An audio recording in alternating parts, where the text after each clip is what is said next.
Del Señor a celebrar su nombre, amén,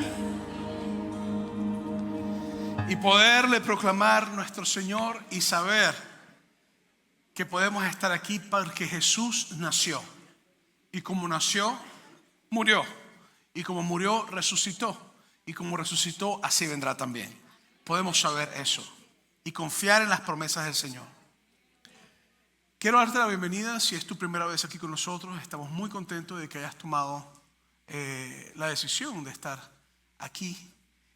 Pudiste haber ido a cualquier otro lugar, pero decidiste estar aquí hoy, así que estamos muy contentos. Y pues estamos hoy celebrando como iglesia lo que sería es nuestro servicio navideño. Pero vamos a cerrar con esta serie, pero vamos a amarrarlo con la profecía bíblica del nacimiento de Jesús, porque esta serie tenía como objetivo presentar la historia, la importancia de lo que pasaba o lo que iba a pasar durante la profecía bíblica, que se cumple con el nacimiento de Jesús. Entonces, vamos a Nehemías capítulo 13. Vamos a estar estudiándolo y vamos a estar dando varias cosas. Vamos a pasar un poquito por el capítulo 10. Te explico de antemano que el capítulo 11 y el capítulo 12 son muchos nombres de las personas que estaban. Y como les explicaba la semana pasada, esos nombres nos dejan a nosotros saber las genealogías, las familias, de las cuales después el capítulo 3 de Lucas, o capítulo 3 de Lucas y Mateo 1 te registran, o Mateo 2 te registran acerca de las genealogías de Jesucristo y te registran de dónde salían las líneas de familias. Entonces, esos nombres están ahí, pero esos nombres me dejan saber a mí las familias que estaban, las personas de las cuales Cristo salió y toda la genealogía y todo lo que pasó. Entonces, todo tiene su importancia. Pero hoy quiero comenzar un poco con el capítulo 10 y quiero después terminar con el capítulo 13 y después quiero entrar un poco en Mateo y un poco en Lucas.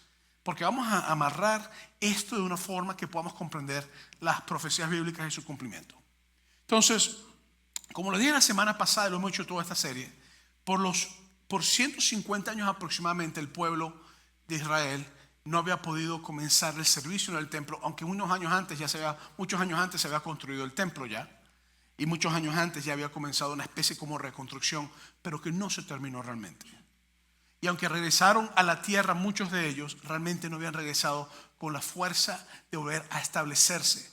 Y lo que sí te puedo decir es que el pueblo había perdido su capacidad de estar en esa tierra, estar en la tierra prometida, porque habían llenado su vida de pecado y el pecado los había alejado de Dios. Y Dios, por numerosos profetas y numerosas palabras, les dijo a ellos: cambien su forma de actuar. Cambien su forma de actuar, porque si no, sus enemigos del norte, los babilónicos y los persas después, van a tomar control de ustedes y ustedes van a ser sacados de la tierra, porque la tierra va a descansar. Ustedes tienen que ser, y después de cierto tiempo los voy a regresar. Y ahí es cuando llega Nehemías. Y cuando Nehemías llega a la escena, ya el pueblo estaba literalmente por 150 años aproximadamente alejado de la tierra prometida. Ya habían sido destruidos por esa cantidad de tiempo. Y te voy a decir algo: cuando un país es destruido por 150 años, normalmente no se reconstruye. Tiene que haber la mano de Dios para que se reconstruya. Y cuando llegamos nosotros aquí, vamos a encontrar que en el capítulo 10 de Nehemías, el pueblo empieza a hacerle promesas a Dios. Porque ellos habían entendido por qué estaban fuera, habían entendido por qué habían perdido las cosas. Y empiezan a hacer promesas a Dios para ahora ser fiel a Dios y poder ellos vivir en la plenitud de las bendiciones de Dios. Y bajo estos conceptos, bajo esta forma de pensamiento, en Nehemías capítulo 10, versículos 30, tú vas a encontrar de que te dice lo siguiente: y que no daríamos nuestras hijas a los pueblos de la tierra, ni tomaríamos hijas para nuestros hijos. Porque lo que había pasado es que el pueblo de Israel se había contaminado con sus acciones, con sus hechos. Porque se habían casado con personas que no adoraban al Dios verdadero. Y estas eran personas de otro pueblo. Mire, en la época de Nehemías y en la época del Antiguo Testamento, si yo era de un pueblo, yo tenía un Dios en particular. Y si yo era de un pueblo, ese Dios era el Dios que yo oraba. Y el Dios de Israel era el Dios que la Biblia te dice que es el Dios creador, el Dios omnipotente, el Dios todas las cosas. Pero había otros pueblos que practicaban otros tipos de rituales, como por lo menos brujería. Y lo que pasó fue que antes que Nehemías llegara, hubieron muchos reyes y muchas personas de Israel que se casaron con mujeres que no eran del pueblo judío. Entre ellos estuvo el mismo rey Salomón, el hijo de David. Y la Biblia te dice que David literalmente corrompió sus caminos por las mujeres con que se había casado, porque tuvo muchas mujeres. Dios nunca lo mandó a casarse con muchas mujeres, pero él decidió casarse con muchas mujeres. Y tienes el caso de Manasés, que fue un rey también que se casó con mujeres de otras naciones, y una de las prácticas que una de sus mujeres hacía era quemar a sus hijos y pasarlos por fuego como sacrificios humanos. Y Manasés lo hizo, lo practicó. Entonces el pueblo, al haber sido sacado fuera y haber pasado por un proceso de deportación, porque fue lo que pasó, el pueblo empezó a mezclarse con personas que practicaban costumbres que no eran bíblicas y costumbres que eran contra de Dios. Y el pueblo, ahora que ha sido restaurado el servicio, que el pueblo ha logrado comprender la importancia de lo que es guardarse para Dios, hace una promesa a Dios: no vamos a volvernos a mezclar con personas que no te adoren a ti. Eso no quiere decir que no podemos hacer amigos, pero no nos vamos a casar con ellos, sino que nuestra casa va a adorar al Dios de Israel, al Dios verdadero. Y no vamos a practicar este tipo de cosas. Cuando llegas al versículo 31, hay otra promesa. Dice: asimismo, que si los pueblos de la tierra trajesen a vender mercaderías y comestibles en el día de reposo, nada tomaríamos de ellos en ese día. El día de reposo era el día que Dios había creado para que el pueblo se apartara para descansar para Dios. ¿Qué quiere decir eso? Ese día el pueblo iba a la presencia de Dios, pasaba tiempo ante la presencia de Dios, hacían sacrificios para Dios, leían las escrituras, cantaban himnos a Dios, oraban, escuchaban la palabra y después como familia comían juntos en adoración, y era parte del servicio de lo que el pueblo hacía. Cuando tú llegas al libro de Nehemías, tú vas a encontrar que una vez que la ciudad fue reconstruida, una vez que los muros fueron reconstruidos, una vez que todas las cosas fueron reconstruidas, lo que pasó fue que la gente comenzaron, óigame, a no guardar el día para estar con Dios, sino que ¿qué hacían? Se iban a comprar cosas, se iban a entretenerse, se iban a comer en lugares, iban a comprar todas las mercancías que necesitaban. Y las personas extranjeras, literalmente, ellos venían y seguían a vender en el día de reposo. Y el pueblo, en vez de estar con Dios ese día, se apartaba para hacer todo menos estar con Dios. Y aquí están prometiendo: nosotros vamos a apartarnos solamente para Dios en el día que a Dios le pertenece, no vamos a hacer otras cosas. Pero entonces, cuando llegamos nosotros a el versículo 32 y 33, hacen otra promesa y dicen: nos impusimos además por ley el cargo de contribuir cada año con la tercera parte de un ciclo para la obra de la casa de nuestro Dios, para el pan de la proposición, para la ofrenda continua, para el holocausto continuo, los días de reposo, las nuevas lunas, las festividades, y para las cosas santificadas y los sacrificios de la expiación por el pecado de Israel, y para todo el servicio de la casa de nuestro Dios. El pueblo dijo: vamos a comprometernos a dar para la casa, vamos a comprometernos a dar las ofrendas, a traer los sacrificios, a ser parte del sistema. Entonces no vamos a casarnos con personas que nos alejen de Dios. Vamos a guardar el día para Dios, y también vamos a traer lo que hace falta para que el día para Dios pueda ocurrir. El pueblo dijo: vamos a servir a Dios de corazón, vamos a hacer las cosas que tenemos que hacer. Pero cuando llegamos entonces nosotros, vamos a encontrar de que el pueblo había entendido de que ellos tenían que servir.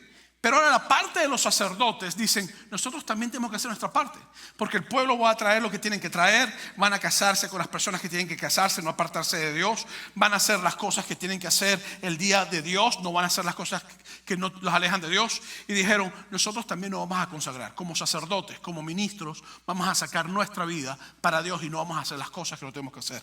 En Nehemías 39 dice: porque las cámaras del tesoro han de llevar los hijos de Israel y los hijos de Leví la ofrenda del grano, del vino, del aceite, y la estarán los utensilios del santuario y los sacerdotes que ministran, los porteros y los cantores ni no abandonaremos la casa de nuestro Dios. Porque los sacerdotes habían abandonado la casa de Dios. No estaba ocurriendo servicio porque la gente no venía. No estaba ocurriendo servicio porque no había las ofrendas. No estaba ocurriendo servicio porque todo el mundo estaba en su mundo. Estaban viviendo de maneras que no tenían que vivir. No estaban guardando el día que era para Dios. Y en medio de todas estas cosas, los sacerdotes dicen, nosotros no vamos a comprometer. Vamos a vivir para lo que tenemos que vivir. Cuando llegas a Nehemías, a ese versículo, te das cuenta de que el pueblo había hecho grandes promesas. Grandes promesas. Y llegamos entonces al capítulo 13. El capítulo 13, la cosa es interesante. Porque lo que ha pasado es que Nehemías ya se fue de Jerusalén. Entre el capítulo 10, 11 y 12, Nehemías se va. Y más o menos dura 10 años fuera de Jerusalén. Se regresó al puesto que tenía con el emperador y se fue. Y 10 años aproximadamente más tarde, Nehemías regresa a inspeccionar toda la obra que se había hecho. Recuérdate que cuando él se va, el pueblo promete servir a Dios, el pueblo promete mantenerse con Dios, los levitas y los sacerdotes prometen hacer lo que tienen que hacer en la obra de Dios, y el pueblo promete guardarse para Dios, guardar el día para Dios y darle a Dios lo que es de Dios. Cuando Nehemías llega, 10 años más tarde, mira con lo que se encuentra. Versículo 4 de Nehemías 13. Y antes de eso, el sacerdote Eliasib, siendo jefe de la cámara de la casa de nuestro Dios, había emparentado con Tobías. ¿Usted se acuerda de Tobías? ¿Se acuerda de Sanbalat y Tobías? Los archienemigos del pueblo de Dios. Entonces Eliasib, el sacerdote encargado, le dio o a su hijo o a su hija a alguien familiar de Tobías. Y comenzó entonces una relación familiar. Se emparentaron, se convirtieron en familia. Versículo 5. Y le había hecho una gran cámara en la cual guardaban antes las ofrendas, el incienso, los utensilios, el diezmo del grano, del vino, del aceite, que estaba mandado dar a los levitas, a los cantores y a los porteros y a la ofrenda de los sacerdotes. Mas a todo esto yo no estaba en Jerusalén, porque en el año 32 de Artajerjes, rey de Babilonia, fui al rey, y al cabo de unos días pedí permiso al rey para volver a Jerusalén. Entonces supe del mal que había hecho Eliasib por consideración a Tobías, haciendo para él una cámara en los atrios de la casa de Dios. Me dolió en gran manera y arrojé todos los muebles de la casa de Tobías fuera de la recámara. Entonces, en 10 años que Nehemías aproximadamente estuvo fuera, es lo que se cree, puede haber sido menos. Cuando el hombre regresa, se encuentra literalmente con que todo lo que él había hecho se había retrocedido. Y se encuentra que Eliasib, el encargado, el sacerdote encargado, se había emparentado con Tobías, y que para rematar, el lugar que estaba apartado para las ofrendas, para el diezmo del vino, del aceite, para todos los utensilios del templo, lo habían sacado, y en ese lugar, dentro de los atrios del templo, que era la parte fuera del templo, habían hecho un cuarto especial para que Tobías, el enemigo de Israel, tuviera ahí sus pertenencias y sus cosas. Y aquí es donde empiezan los problemas a ocurrir. Aquí es cuando empiezan las cosas a pasar. Cuando tú viajas entonces al versículo 13 del capítulo 10, encontré asimismo que las porciones para los levitas no se le habían sido dadas, y que los levitas y los cantores que hacían el servicio habían huido cada uno a su heredad. Entonces los sacerdotes, los levitas, los que servían en el templo, decidieron irse. Dijeron, no podemos ser parte de esto, aquí hay una corrupción, aquí no hay para hacer nada, nosotros no tenemos que ir. Y se alejaron. Entonces fue sacrificio lo que pasó. En 52 días construyeron los muros, bajo presión, con espada, bajo amenaza de muerte. Sanbalat y Tobías tratando de matar a Nehemías, tratando de atacar al pueblo de noche, de madrugada. Toda esta gente participó en esto. Nehemías se va por 10 años, y cuando regresa, todo es un desastre. Ahora Tobías está dentro de la casa de Dios, no está fuera de los muros, no está dentro de la ciudad, está dentro del templo. Y los líderes del templo le hicieron tremenda recámara y le dijeron, bienvenido a tu casa, este es el lugar para ti. Y empieza entonces una lucha interna, porque cuando se entera Nehemías se regresa. Y dice que le dolió en gran manera, tuvo sentimiento por lo que estaba pasando. Y el tipo se molestó en gran manera. Versículo 11. Entonces reprendí a los oficiales y dije: ¿por qué está la casa de Dios abandonada? Y los reuní y los puse en sus puestos. Nehemías llamó a todo el mundo y le dije: ¿pero qué pasó aquí? ¿Por qué ustedes están haciendo esto? ¿Cómo es posible que yo me voy por 10 años y cuando regreso todo es un desastre? ¿Cómo es posible que ustedes han permitido eso? ¿Por qué está la casa de Dios abandonada? ¿Por qué la casa de Dios no tiene a los sacerdotes? ¿Por qué la casa de Dios no tiene las ofrendas? ¿Por qué la casa de Dios no tiene los sacrificios? ¿Por qué la gente no está viniendo a adorar? ¿Por qué? Si hemos trabajado tanto para esto, ¿por qué? Y aquí es donde empiezan los problemas. Porque ellos habían perdido la bendición de Dios y habían sido expulsados de la tierra de Israel 150 años anteriormente por hacer lo mismo. Porque si tú no tienes cercanía con Dios y donde Él está, eso es una evidencia del lugar donde tu corazón está. Si a mí no me importa, óyeme muy bien, pasar tiempo con Dios. Si a mí no me importa, óyeme muy bien, darle a Dios lo que es de Dios. Si a mí no me importa, óyeme muy bien, guardar y que las cosas de Dios estén bien en mi vida, y en lugar de hacer eso, yo saco las cosas de Dios del sitio donde tienen que estar y meto al enemigo de Dios dentro del templo, eso es una evidencia de la situación espiritual, moral mía. Eso quiere decir que en 10 años las malas prácticas y las malas costumbres volvieron a renacer otra vez en ellos. Tú sabes muy bien por experiencia que las malas costumbres son muy difíciles de eliminarlas. ¿Sí o no? Hay personas que luchan toda su vida, no porque Dios no quiera librarlo, o no porque no quiera hacerlo, sino porque tiene una mala costumbre. Y entonces nosotros justificamos a veces el hecho de que nos apartemos del templo de Dios y abandonemos las cosas de Dios. Y a veces las justificamos sacando los utensilios del cuarto donde tienen que estar y las ofrendas y las cosas, y le ponemos un lugar a Tobías dentro del templo. Tobías no es tu amigo. Tobías es tu enemigo. Y todo lo que está en el templo de Dios que no pertenece a Dios y que es enemigo de Dios, no está a favor tuyo y no te va a ayudar, te va a hacer daño. Cada uno de nosotros, y vamos a sincerarnos, tenemos costumbres a veces que hemos luchado, que a lo mejor estamos luchando y que a lo mejor estamos venciendo, o que a veces nos están venciendo costumbres. A veces las costumbres son pasiones, a veces son adicciones, a veces son pensamientos, a veces son conflictos, a veces son asuntos de relaciones que no tenemos que tener, a veces son cosas que vemos que no tenemos que ver, oír que no tenemos que oír, o decir cosas que no tenemos que decir.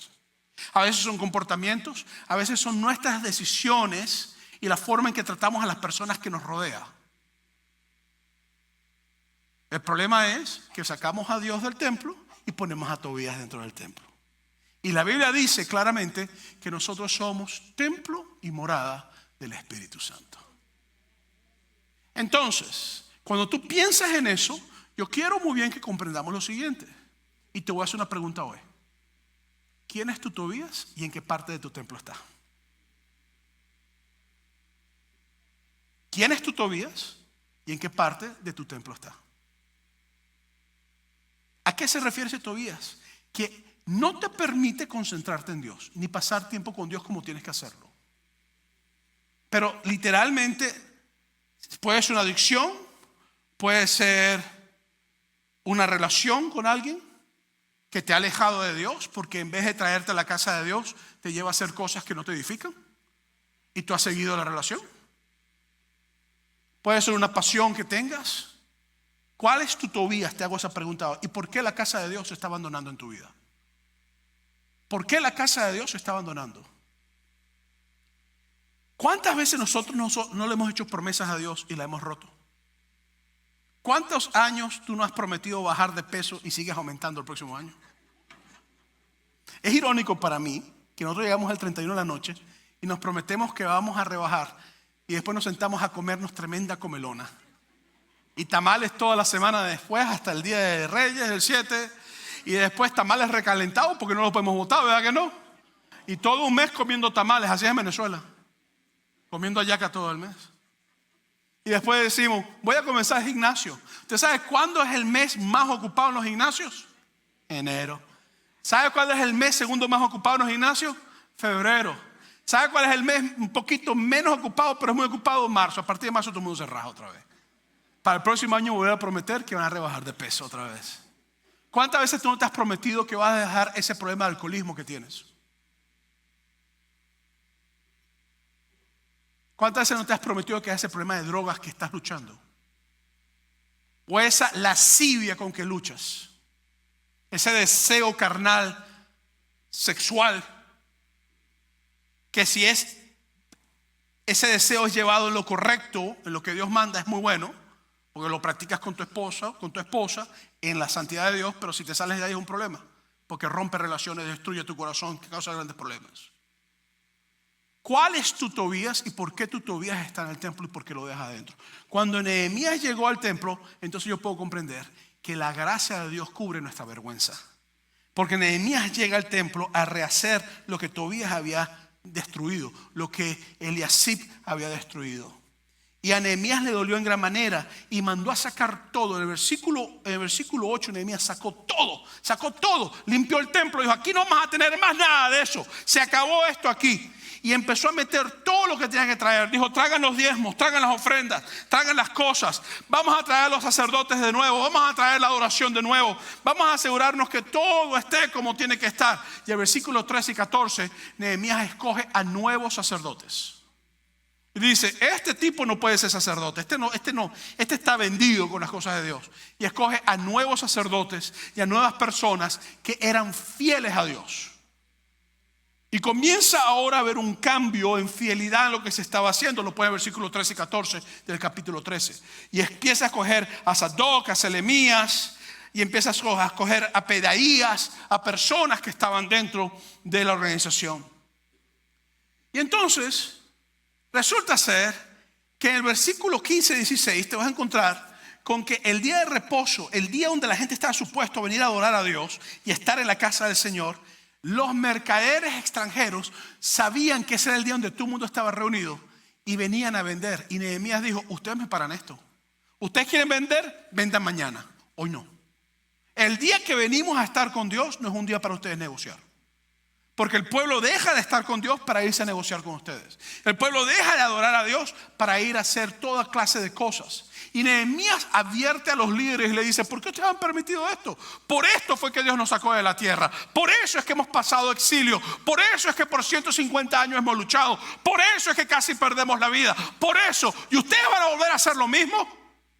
Pareciera ser que nuestra memoria a veces se hace muy chiquita y perdemos la capacidad de comprender lo que sufrimos en el pasado cuando ya pasó. Y Nehemías empieza a limpiar y empieza a prohibirle a personas a venir el día que se adora a Dios, a sacar a la gente de la adoración, y llama al pueblo a que se meta en la adoración con Dios. Y cuando llega Jesucristo, en Nehemías, el versículo 17 y 18 del capítulo 13, esto es lo que dice: y reprendí a los señores de Judá y les dije: qué mala cosa es esta que vosotros hacéis, profanando así el día de reposo. ¿No hicieron así vuestros padres? Dijo nuestro Dios todo este mal sobre nosotros, y trajo nuestro Dios todo este mal sobre nosotros y sobre esta ciudad, y vosotros añadís ira sobre Israel, profanando el día de reposo. Entonces, lo primero que yo tengo que entender, y necesito en mi mente, es que para yo hacer lo correcto ante Dios y meterme, mi adoración tiene que ser genuina. Yo necesito adorar a Dios de una manera verdadera. Y cuando yo adoro a Dios de una manera verdadera, yo necesito sacar a Tobías de mi templo. Tobías no puede estar dentro de mi casa. Entonces yo te vuelvo a hacer la pregunta: ¿quién es tu Tobías? ¿Qué es eso que tú tienes en el templo, en tu vida y en tu familia o en tu iglesia, que a ti no te permite llegar a la presencia de Dios porque ha tomado el lugar de tu adoración? Te vuelvo a hacer la pregunta. Y cuando tú llegas a este punto, entonces tú tienes que comprender que Nehemías se encargó de hacer que el día de Dios fuera establecido nuevamente, que Tobías saliera del templo, y le dijo a las personas: ustedes no pueden seguir casándose con personas que practican brujería. Ustedes no pueden seguir aparentándose con personas que los van a hacer sacrificios de niños. Ustedes no pueden seguir casándose con personas que literalmente lo van a alejar de estar en la casa de Dios y lo van a poner a hacer cosas que lo alejan de Dios. Cásense con personas que los acerquen a Dios para que reciban la bendición de Dios. Y te voy a decir algo. Dios bendice cuando nosotros obedecemos lo que Él nos dice. La obediencia a Dios trae bendición. No quiere decir que si tú desobedeces, Dios pueda restaurarte y pueda traer misericordia, porque Dios es un Dios fiel. Pero la obediencia a Dios siempre trae bendición. Y nosotros a veces luchamos con obedecer a Dios. Y eso tiene que ver a veces con tobillas en nuestras vidas. Entonces, eso me lleva a pensar en otra cosa.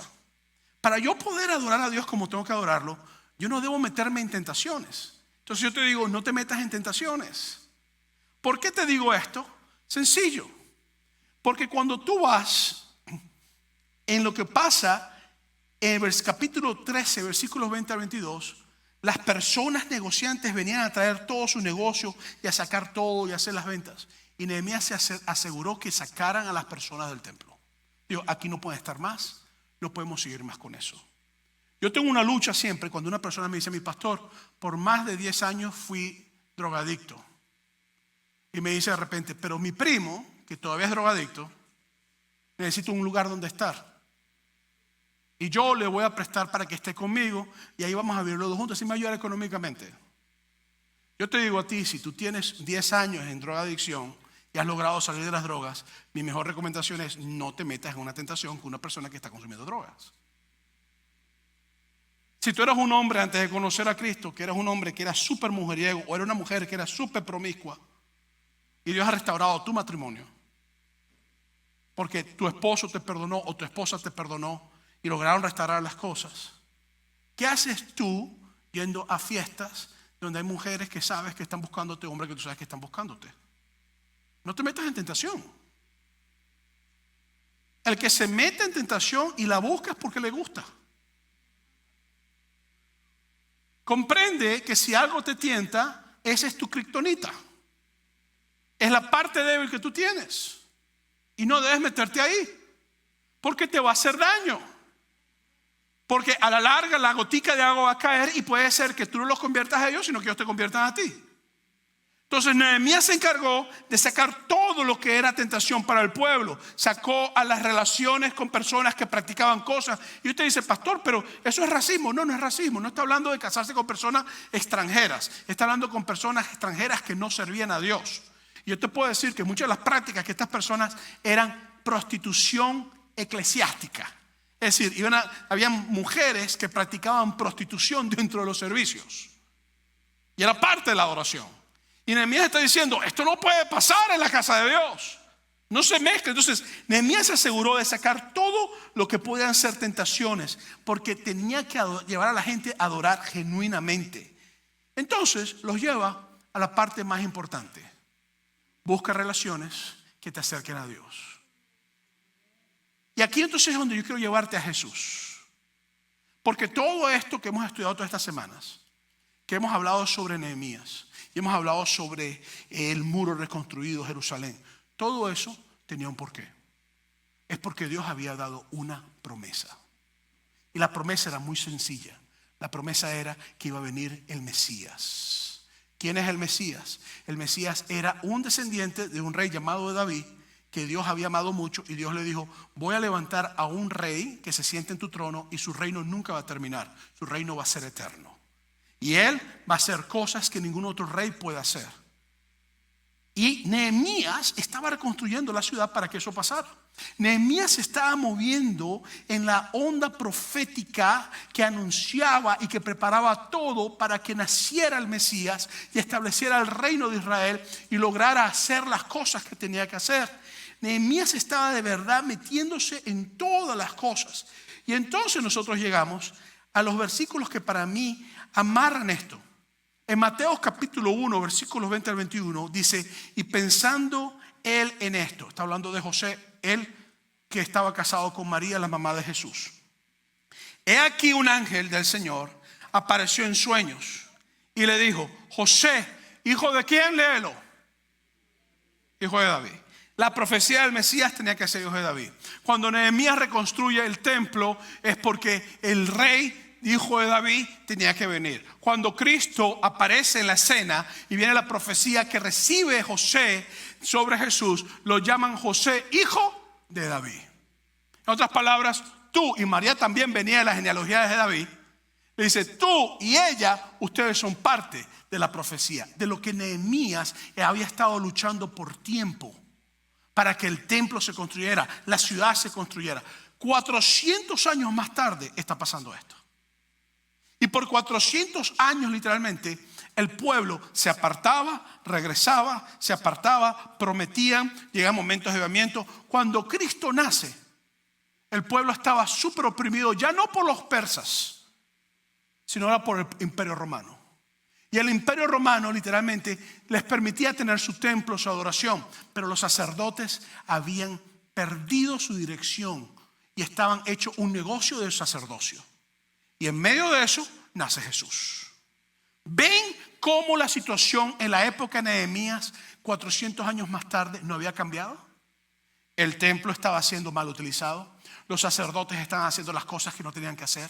La gente no estaba buscando de Dios. No me refiero al pueblo, me refiero al pueblo sacerdote. Los principales de Israel no estaban haciendo las cosas que están haciendo. Y en medio de eso viene la profecía. Hijo de David, no temas recibir a María tu mujer, porque lo que en ella es engendrado del Espíritu Santo es. Entonces, José, María le había dicho, estoy embarazada. No he estado con ningún hombre, pero estoy embarazada. Y José tenía temor de recibirla y Dios le manda el ángel y le dice, no temas, porque el niño que ella va a tener es engendrado del Espíritu Santo, no te ha sido infiel, recíbela. Y verá y dará a luz un hijo y llamará su nombre Jesús, que en el hebreo es Yeshua. Y Yeshua viene de la palabra Josué, que significa Salvador. Entonces el mismo nombre de Jesús significa Salvador. Y le dice, y tendrá su nombre, llama su nombre Jesús, porque oye, Él salvará al pueblo ¿de qué? Léelo, ¿de qué lo iba a salvar? De sus pecados. ¿Por qué no le dice, Él va a salvar al pueblo de los romanos? O de los persas. O va a salvar al pueblo de los griegos. ¿Por qué le dice, salvará al pueblo de sus pecados? Porque la profecía del Mesías no solamente te abarcaba lo físico, te abarcaba también lo espiritual, que es lo más importante. Porque esta gente duró 52 días construyendo los muros. Duraron 10 años con todo reconstruido. Y en 10 años, porque sus corazones no habían sido cambiados, el pecado volvió a surgir otra vez. La profecía de Jesús no trata con paredes, ni con imperios solamente. No trata con reyes, trata con el corazón del ser humano. La profecía de Jesús trata con que tú en el templo vas a darle a Dios la adoración genuina. Trata con que tú en el templo no vas a tener distracciones, te vas a enfocar a Dios. Trata con que tú en el templo vas a mantener la relación con Dios que tienes que tener. Porque la profecía no era va a liberarte de los romanos o va a liberarte de todo. La profecía era va a liberarlos de los pecados. Aquello que aunque tengas tremendo imperio, tengas tremendas casas, tengas tremendos sistemas, si tu corazón está lleno de pecado, el pecado te corrompe en lo moral y lo moral destruye todo lo que tengas físicamente.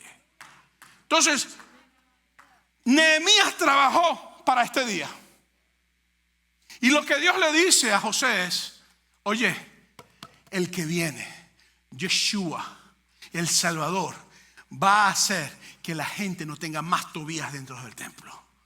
Va a hacer que la gente no tenga más cosas fuera, que los sacerdotes estén en el templo adorando, porque sus corazones van a ser transformados. No es un asunto de reconstruir muros y de construir ciudades y de construir grandes cosas. Es un asunto de reconstruir acciones, corazones, pensamientos, argumentos, estilos de vida. Eso es lo que está diciendo. Y cuando llegas a Mateo capítulo 2 versículos 1 al 2 dice, cuando Jesús nació en Belén de Judea, en días de rey Herodes, vinieron del oriente a Jerusalén unos magos, diciendo, ¿dónde está el rey de los judíos que ha nacido? Porque su estrella hemos visto en el oriente y vinimos a adorarle. Ahora yo quiero que tú pienses en esto por un momento. Porque ahorita estábamos cantando una de mis canciones favoritas. Voy a adorar. Me fascina esa canción. Me encanta esa canción. Me eleva a la presencia de Dios. Pero estamos cantando que Jesucristo fue puesto en un pesebre. Y llegaron magos. De paso, la Biblia no dice que eran 3. Y tampoco dice que era Gaspar, Melchor y Baltasar. Eso es tradición, pero eso no está en la Biblia por ningún lado. Y tampoco uno era negrito. El otro era, no sé, rubio. Y el otro así medio colorcito, así olivita como uno. O sea, la Biblia no te dice eso. Lo que la Biblia sí te dice es que ellos llegaron a buscar a Cristo. Y trajeron 3 regalos. Oro, que se le daba a los reyes. Mirra, que se le daba a la gente muy poderosa. Incienso, que se le daba solamente a Dios.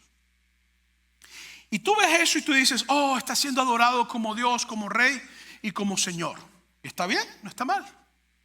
Pero después que Cristo es puesto en el pesebre, después que Nehemías ha trabajado por tanto tiempo, han pasado 400 años y la profecía está ocurriendo, está pasando y se está cumpliendo la profecía tanto que Nehemías esperaba. Y Cristo es puesto en el pesebre. Y le traen los regalos los magos. Unos días más tarde, Herodes mata a todos los niños de Belén.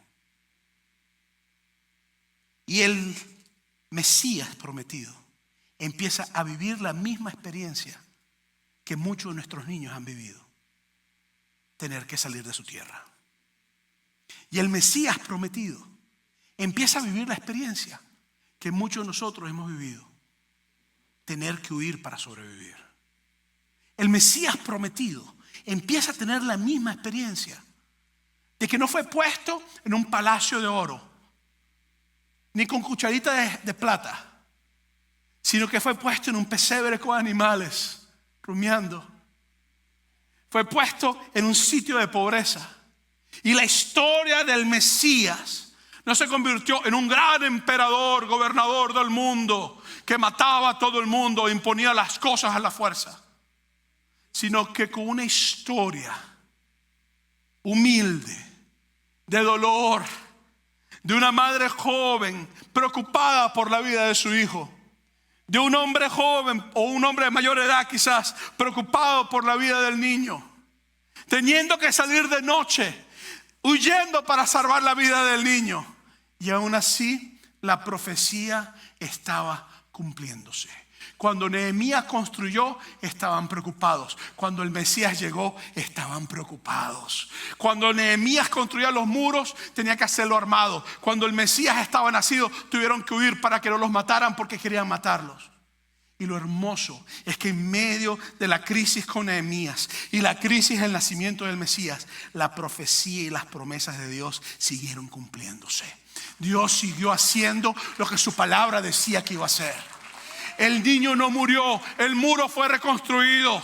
En momentos de guerra fue reconstruido. El niño en momentos de guerra nació. En momentos de opresión el mundo fue reconstruido. Y en momentos de opresión el Hijo de Dios dio su vida también para que tú pudieras ser reconstruido. Dios cumplió la promesa de la Navidad. He aquí vendrá uno que nacerá. Su nombre será Emmanuel, Dios con nosotros.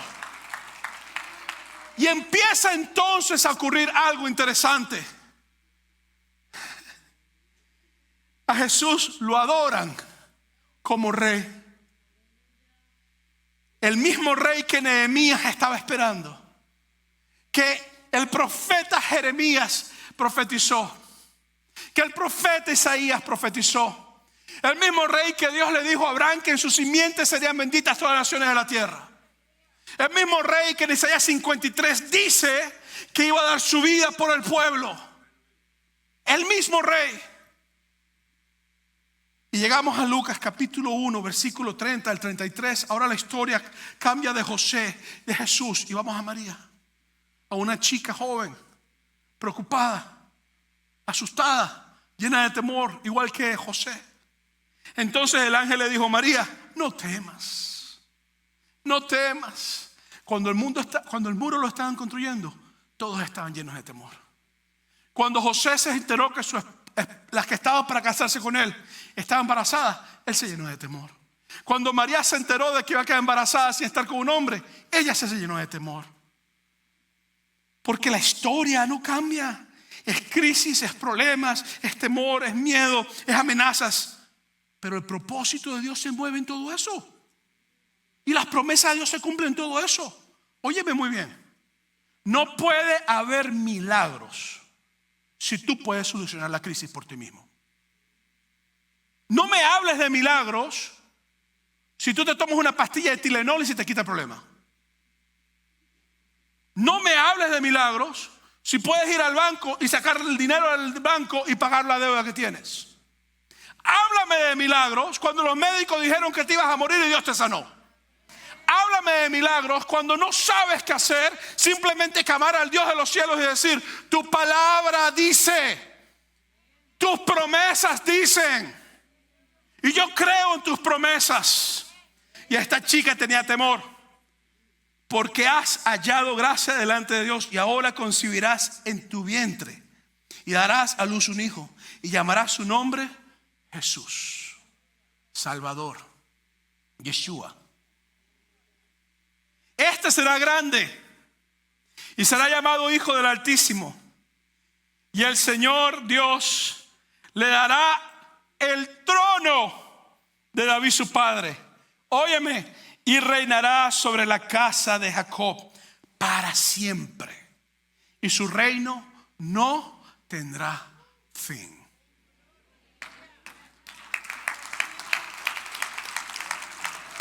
Lo interesante es que Jesucristo, cuando María recibe la promesa de Jesús, le dice: Él va a ser el rey. Y cuando Nehemías va a reconstruir el templo, ellos estaban esperando que el reino fuera reconstruido. Y cuando Nehemías va y termina todo el trabajo de los muros, ellos están esperando que el reino fuera reconstruido. Y cuando Nehemías regresa en el capítulo 13 y se encuentra con que todo se había corrompido, Nehemías estaba esperando que todo fuera reconstruido. Y cuando María escucha la noticia, se le dice: tu hijo será el rey eterno. Pero esto es lo más interesante. Cuando Cristo fue crucificado, había una señal sobre su cruz que decía: Rey de los judíos. Y el apóstol Pablo te escribió en Filipenses capítulo 2: para que en el nombre de Jesús toda rodilla de lo que está en el cielo y en la tierra se doble, y toda lengua confiese que Jesucristo es el Kyrie en griego, o el Señor. ¿Sabes qué significa eso? El Rey. La profecía que Nehemías estaba protegiendo y que estaba tratando que se llevara a cabo, que se estaba cumpliendo, se cumplió en Jesús. Pero la profecía no era construir los muros. La profecía no era construir un templo. La profecía era que todo aquel que crea en Él no se pierda, mas tenga vida eterna. La profecía era que nosotros seamos templo y morada del Espíritu Santo. Así que yo quiero invitarte hoy a que nosotros en esta celebración de Navidad sepamos lo siguiente: Cristo nació porque hubieron hombres como Nehemías y un pueblo que se metió en el movimiento profético, y Dios lo hizo. Y 400 años más tarde la profecía se cumplió. Hoy estamos cumpliendo, esperando nosotros la profecía más importante para la iglesia, y es la venida de Jesús de nuevo, donde Jesucristo dijo que vendría de nuevo por su iglesia. Yo quiero que tú entiendas algo. La Navidad es esto.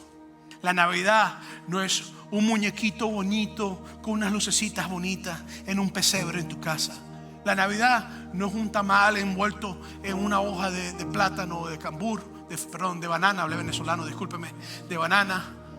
La Navidad no es un regalo que se te entrega a ti de unas medias o de un suéter que a ti te gusta o de un nuevo teléfono, un reloj.